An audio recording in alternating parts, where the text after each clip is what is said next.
عادل عیزەت ئەحمەد لە ساڵی 1985 لە هەڵەبجە لەدایک بووە. ئێستا لە هەڵەبجە نیشتەجێیە. پیشەی ئێستای ڕاگەاندنکار دەرهێنەر پێشکەشکارە. لە ئێستادا کارگەری مەکتەبی کاروباری وەرزشی کۆمەڵی دادگەریە. لە ساڵی 1997ەوە پەیوەندی بەکاری ئیسلامیەوە کردووە. هەڵگری بڕوانامەی دیبلۆم لە ڕاگەاندن لە ساڵی 2022. ئەو پۆست و بەرپرسیارەتە حزبیانەی پێشتر هەیبوون. 1. ئەندامی هێز بووە لە ساڵانی 2001 تا ساڵی 2023. 2. ئەندامی ماڵبەند بووە.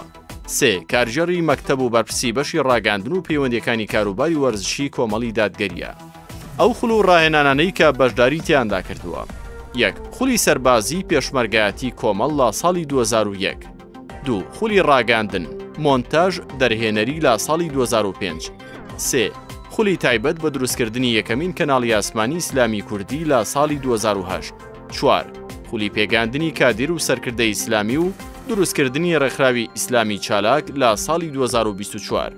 شارەزایی و لێهاتووی هەیە لە زمانی فارسی. چالاکی ڕۆشنبیری و کەلتوری، نووسین و بەشداری کۆنگرە و کۆنفرانسی زانستی کۆڕ و وانەوتنەوە. 1. بەردەوام دەنگێکی کاریگەری تۆڕە کۆمەڵاتیەکان بووە لە دژی نادادگەریەکانی دەسەڵات. 2. چالاکی لە بواریکاری ئیسلامی. 3. هاوکاری بەردەوامی ڕێکخراوە پەروەردەیی و وەرزشیەکان. 4.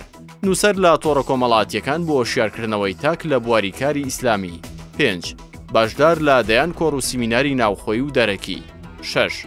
ئەندامی چالاکی ڕێکخراوی جیهانی داکۆکیکار لە دۆزی ڕەوایگەلی مەزڵومی فەڵەستین.